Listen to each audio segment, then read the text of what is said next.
Okay, sorry about that. I had to stop really quickly because someone didn't know I was recording and started talking very close to me, and I didn't want to end the video.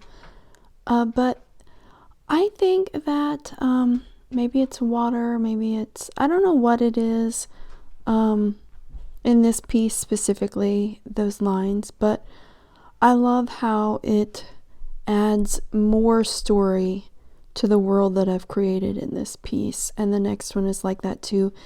And since I know that it does that, I can do one of two things.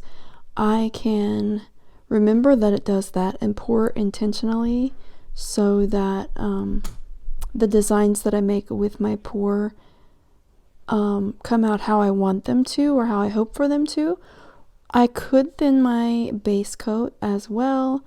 I could try not using a base coat and see what happens with that. I guess so there's more than two things I could do. But for now, I'm just happy with how it came out. I love this one so much. I love backlighting the piece. I didn't see this story in it with that person laying there or anything. It reminds me of a sunrise or a sunset, definitely. The whole piece does. But I didn't see what I see in it right now. So I'll go in and show you the details. And then, like I said, I'll do a couple other clips, one with the flash on my phone, and then I'll do two with the light off, one with and one without the flash. If the one without the flash doesn't show up with the lights off, then I won't add that one. But I'll just go in and let you look at the details one more time. You can see that sparkle from the silver, I think. Are those little spots that look like little white spots? Those are either part of the micas or part of the silver.